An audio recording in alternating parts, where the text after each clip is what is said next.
So last 15 days बचे हैं आपके नीट एग्ज़ाम में, आई शुड से री नीट एग्ज़ाम में। क्या काम करेगा, अभी हम क्या करें, तो ये सारी चीज़ें मैं आपको बताने वाली हूँ।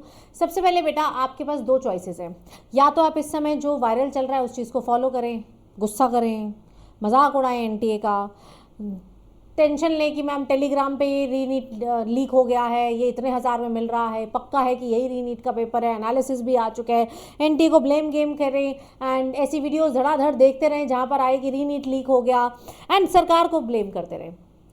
दूसरा चॉइस आपके पास ये है कि आप अपना टाइम बचाएं एंड पढ़ाई करें, क्योंकि बेटा अब चॉइस आपके पास है। भगवान दूसरा मौका हर एक को नहीं देता। मैं ये नहीं कह रही कि रीनीट हो रहा है अच्छी बात है, बिल्कुल अच्छी बात नहीं। आपने एक बार मेहनत करी थी एंड बहुत ज़्यादा एफर्ट भी मारा था, बहुत बच्चों के नंबर आ रहे थे, उनके लिए तो बहुत दुख की बात है कि दोबारा इतनी सारी चीज़ें पढ़नी पड़ेंगी। बट जिन बच्चों के नंबर नहीं आ रहे थे, तुम दिल पे हाथ रख के पूछो बेटा, सच्चाई क्या है ये तुम्हें पता है क्या? तुम्हारे 3 मई को जो एग्जाम हुआ था तुम्हारे नंबर आ रहे थे? अगर आ रहे थे ना तो दोबारा भी आ जाएंगे, लेकिन अगर तुम्हारे नहीं आ रहे थे तो तुमने वापस आके 5 बजे के बाद क्या सोचा था? यार एक चांस और मिल जाए, मैं और अच्छे से मेहनत करता, एक बार और मौका मिल जाए। भगवान दूसरा मौका सबको नहीं देता, चाहे सिचुएशन बैड थी, बुरा हुआ जो होना था, बट इवेंचुअली आपके पास तो दूसरा मौका है। तो जब दूसरा मौका तुम्हारे पास है तो अब तुम्हारे बॉल में, तुम्हारे कोर्ट में आई शुड से बॉल है कि तुम क्या करना चाहते हो। या तो खूब वीडियो देखो, और वीडियो आएंगे, अभी रीनीट लीक हो रहा है, ये हो रहा है, वो हो रहा है, 50 चीज़ें आएंगी, या फिर अगले 18-19 दिन अपने आप को बंद कमरे में रख कर सिर्फ पढ़ाई करो, सिर्फ उसके बारे में सोचो, ये सब मत सोचो, क्योंकि इससे कोई फायदा नहीं होगा, इससे सिर्फ टाइम वेस्ट होगा। तुम्हारे पास रील आएगी, तुम आगे फॉरवर्ड करोगे, वो 4 बंदों को और फॉरवर्ड करेगा, ये गेम चलता रहेगा। एंड जितने भी नॉन सीरियस कैंडिडेट्स हैं ना, वो आज भी इसी लूप में फंसे हुए हैं। वो समझ नहीं रहे हैं कि एक एक दिन की क्या इंपॉर्टेंस है। टुडे इज 4 जून, 21 जून को आपका पेपर है, आपके पास समय बहुत ज़्यादा नहीं है। तो ये लास्ट चांस जो मिला है ना, my request is, my sincere request, अगर सच में डॉक्टर बनना है, देखो अगर खाना पूर्ति करनी है तो कुछ भी मिल जाएगा, और बहुत एग्जाम हो रहे हो, देते रहो, लेकिन अगर सच में MBBS वाला डॉक्टर बनना है, सोचा था एक मौका और है, तो प्लीज़ पढ़ लीजिए। तो क्या काम करेगा? देखिए बचे हुए 19 से 15 दिन में आपका समय है 2 चीज़ें करने का। पहला कंसाइज, दूसरा रिवाइज। कंसाइज मतलब इकट्ठा करना। किस चीज़ को इकट्ठा करेंगे? जो ऑलरेडी तुम पढ़ चुके हो।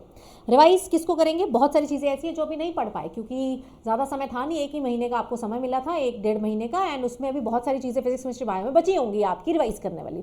जैसे अगर मैं बायो की बात करूँ, मैं आपको एग्जाम्पल देती हूँ, वैसे आप फिजिक्स केमिस्ट्री में भी अप्लाई कर सकते हैं।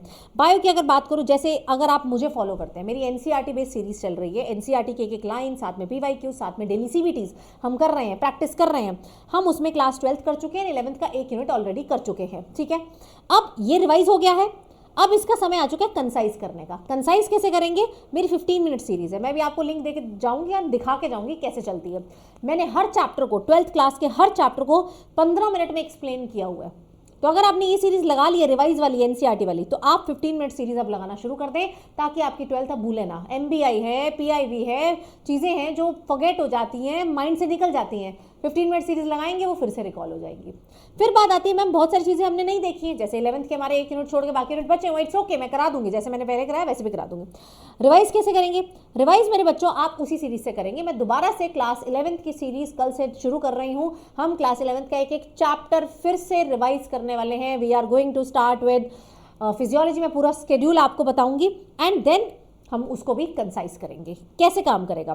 देखिए ये तो मेरी जो करंट सीरीज है, जिसमें हमने 12th और 11th के मेजर चैप्टर कर लिया। आप देखिए कितने बच्चों ने उस पर ट्रस्ट किया। सेल साइकिल, बायोमोलिक्यूल, 12th के सारे चैप्टर हम इसमें डन कर चुके हैं। अगर तो आपको इससे फायदा हुआ तो मुझे कमेंट्स में ज़रूर बताना। अब 11th का क्या स्केड्यूल रहेगा, इस पर ध्यान दीजिए। 11th की बात करूँ तो बेटा ये आपके सारे यूनिट्स हैं। पिछली सीरीज में जो हमारी करंट चल रही है उसमें सेल वाला चैप्टर, सेल वाला यूनिट हम डन कर चुके हैं, 3 चैप्टर हो चुके हैं।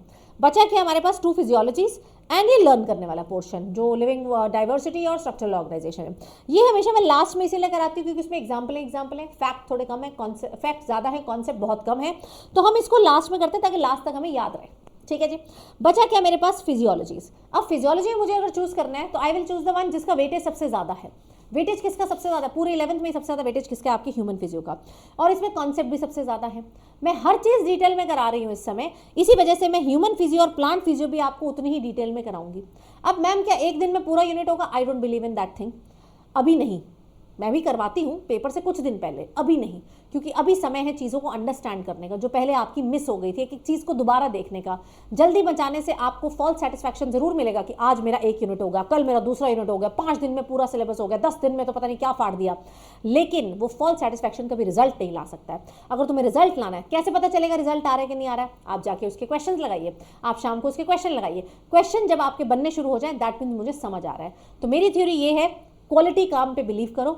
मैं आपको यहाँ पर, जैसे हमने 12th करी ना, कि छोटे चैप्टर मिक्स होके, यानी कि एक बड़ा छोटा मर्ज करके, लेकिन अगर बड़े बड़े चैप्टर है तो उनको अलोन। अब बॉडी फ्लूइड्स बहुत बड़ा चैप्टर है, उसको अलोन। ब्रीदिंग एक बड़ा चैप्टर है, लोकोमोशन एंड न्यूरल एक साथ हो सकता है क्योंकि छोटे चैप्टर्स हैं।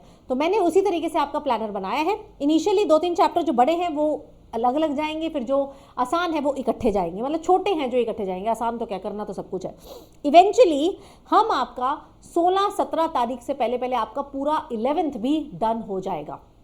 ठीक है, पूरा 11th भी हम साथ में डन कर लेंगे। एंड कैसे करेंगे? जैसे हमारा पहले का प्लान था, डेली क्लास होगी 4:30 PM यूट्यूब पे क्लास होगी। देन हम लोग क्या करने वाले हैं, CBTs करने वाले हैं। CBT मतलब हमारा जैसे क्लास के बाद हम लोग मिलते हैं अनअकैडमी की ऐप पर, वहाँ पोल बेस्ड प्रैक्टिस होती है, लीडर बोर्ड आता है जहाँ पर अपनी स्पीड मेंटेन कर सकते हैं, स्पीड को इंक्रीज कर सकते हैं, एक्यूरेसी मेंटेन कर सकते हैं। तो ये डेली चलेंगे अपने, क्योंकि बेटा अगर मैं ये लंबी क्लास लूँगी ना तो CBTs को ना रिवाइज करने के लिए आपको समय मिलेगा, ना ही उसको देने के लिए हमें समय मिल पाएगा। तो जो स्केड्यूल चल रहा था वैसे स्केड्यूल हम आगे फॉलो करेंगे। देन साथ में 11th के मेरे पोर्शन फिजियोलॉजी स्पेशली बची हुई थी 15 मिनट सीरीज में, ये फिजियोलॉजी में आपकी कंप्लीट करने वाली हूँ। यानी कि आज अगर ब्रीदिंग का लेक्चर गया है, उसका CBT गया है, कल सुबह आपको उसका ब्रीदिंग के 15 मिनट सीरीज मिल जाएगी। फिर उसके बाद next day same class, CBT, 15 minute series. 15 minute series की अगर मैं बात करूँ, बहुत आइकॉनिक सीरीज है, आप जाकर देखें एक बारी, बच्चे इसे बहुत ट्रस्ट करते हैं। पूरी 12th इसमें डन है, 11th भी ऑलमोस्ट हो चुकी है। जो फिजियोलॉजीज बची हैं वो अब इन चैप्टर्स के साथ साथ चलती जाएंगी। ये बात होगी आपकी फर्स्ट चीज़ की, that is revise and concise. अब है अगली चीज़, फुल लेंथ मॉक टेस्ट देने बहुत जरूरी है। सिर्फ बायो से तो कुछ नहीं होगा, केमिस्ट्री फिजिक्स से भी करना है, और टाइम मैनेजमेंट सीखना है। ये टाइम मैनेजमेंट के लिए हम लोग आपके लिए हर संडे क्या, इनफैक्ट 3 दिन हफ्ते में हम लोग लेकर आ रहे हैं AIMT। लेकिन इस संडे का AIMT जो 7 जून का AIMT ना, बड़ा इंपॉर्टेंट AIMT है, क्योंकि वो AIMT है एग्जैक्ट PYQ का रेप्लिका। PYQ बेस्ड हमने AIMT बनाया है, एंड डिटेल परफॉर्मेंस आपको इंसाइट्स मिलेंगे, रैंक मिलेगा, स्कोर एनालिसिस मिलेगा। हर संडे लाखों बच्चे इस AIMT को दे रहे हैं। फ्री टेस्ट है, फ्री पोल बेस्ड टेस्ट है। इसका लिंक मैं नीचे देकर जा रही हूँ। कहीं भी आपको अगर चाहे CBT में या फिर इसमें कोड पूछेगा, आप कोड क्या डालेंगे, सीप लाइव डालेंगे। सीप मेरा नाम है, आगे जाके लाइव लगा देना। तो इसमें एनरोल ज़रूर कर लेना। 3 चीज़ें दे रही हूँ। पहली चीज़, इस क्लास का लिंक, इसमें मुझे अटेंडेंस चाहिए। देखो मैं बहुत मेहनत कर रही हूँ आपके लिए, ऐसी फाइल्स प्रिपेयर कर रही हूँ। जिसने नहीं देखी हुई है वो एक बार ये फाइल देख लो कि हमारी फाइल कैसी बनती है। ये तो मैंने इस पर काफ़ी चीज़ें लिख दी हैं। अदरवाइज हम हाईलाइटेड NCERT रहती है, साथ में सारे लेटेस्ट PYQs, मतलब PYQ का अलग सेशन की कोई ज़रूरत ही नहीं है। यहाँ पर हम सारे PYQ साथ साथ कर रहे हैं। किस लाइन में से किस साल में सवाल आया था, ये सारी चीज़ें मैं आपको करवा रही हूँ। ठीक है मेरे बच्चों, तो ये मेरा प्लान रहेगा। आपको कुछ भी चेंज चाहिए आप मुझे इसे बताइए। बाकी मेरे बच्चों, पेडिग्री एनालिसिस का सेशन, साइंटिस्ट का सेशन, डेट्स का सेशन, डिसऑर्डर्स का session, examples, diagrams, plant families, NCERT summary, extra portion जो आउट ऑफ NCERT, सब मेरे टेलीग्राम पर पड़ा है। ये मैं सेशन ले चुकी हूँ। आप कहीं तो मैं इसके लिंक और PDF दोबारा पिन कर दूंगी वहाँ पर। I will pin it today only. तो आप मेरा टेलीग्राम जरूर ज्वाइन कर लें। सारे के सारे नोट्स, ये सारे इंपॉर्टेंट सेशन, ये सब मेरे टेलीग्राम पे ऑलरेडी पड़ा है, तो उसको जाकर ज़रूर देख लेना। एंड अगर आप चाहते हो कि जैसे मैंने पिछली बारी 2 दिन में पूरी बायो पेपर से 1 दिन पहले कराई थी, अगर आप चाहते हैं कि हमें भी करा दो तो मैं मुझे नीचे कमेंट्स में बताना। अगर बहुत ज़्यादा कमेंट्स, 1000 से ऊपर कमेंट्स उसके लिए होंगे तो I will conduct those 2 sessions as well. क्योंकि ChatGPT, क्लॉड का ये कहना था कि उस सेशन में से 90 में से 85 डायरेक्ट थे, बाकी कुछ क्वेश्चन आपके इनडायरेक्ट थे, क्योंकि हमने कुछ नहीं छोड़ा था और ना ही हम इस बार ही छोड़ेंगे। तो 15 दिन है बच्चों, प्लीज़ अपने आप को पुल करो, अपने आप को समझाओ कि यार ये तुम्हारी लाइफ चेंज कर सकते हैं, सच में चेंज कर सकते हैं। पेपर टफ होगा, आसान होगा, किसी को नहीं पता यार। टफ होगा सबके लिए होगा, कट ऑफ नीचे जाएगी। आसान होगा सबके लिए होगा, कट ऑफ ऊपर चली जाएगी। तुम्हें क्या लेना देना है, तुम्हें तो पढ़ाई से लेना देना ना। अब टफ होगा तो क्या तुम MBBS की किताब से फिजियोलॉजी पढ़ना शुरू कर दोगे? नहीं कर सकते ना, टाइम नहीं है। जो तुम्हारे पास किताब है, जो तुम्हारे पास रिसोर्सेज है, वही करोगे, और तो कुछ नहीं कर सकते हो। इसीलिए अपने दिमाग को फालतू की चीज़ों में मत लगाइए कि पेपर कैसा होगा, लीक होगा कि नहीं होगा। नो, तुम्हारे हाथ में क्या है यार, अगले 15 दिन, तो प्लीज़ अगले 15 दिन में बायो को तो अपना प्लीज़ सुपर स्ट्रॉन्ग कर लीजिए। आई एम ऑल इन, जैसे मैंने आपको 12th कराई वैसे मैं 11th कराऊंगी और एक बार फिर से सिलेबस कंप्लीट कराऊंगी अगर आप बोलेंगे तो। एंड हम लोग मचाने वाले हैं इस वाली पेपर में भी। बस मुझे आपका साथ थोड़ा सा सपोर्ट चाहिए and I want you guys into the game. आपका स्किन इन द गेम होना चाहिए, ये नहीं कि बस हवा में कर रहे हैं। तो जो बच्चे रेडी हैं इसके लिए सेशन को लाइक कर दें, नीचे कमेंट्स में ज़रूर बताएं। 3 चीज़ें नीचे पिन कर रही हूँ, एक CBT, एक कल का 11th का फर्स्ट लेक्चर और मेरे बच्चों AIMT, तीनों में एनरोल कर लेना। सब चीज़ें फ्री ऑफ कॉस्ट करती हैं। मुझे इस साल सिलेक्शन चाहिए, 21 जून के बाद तुम्हारी शक्ल नहीं देखनी मुझे तुम्हारी शक्ल फिर देखनी है रिजल्ट वाले दिन कि रिजल्ट आया मैम हम आपसे मिलने आए हैं। बस मेरा एक ही ड्रीम है। Okay, so I will see you tomorrow. Thank you so much guys, take care.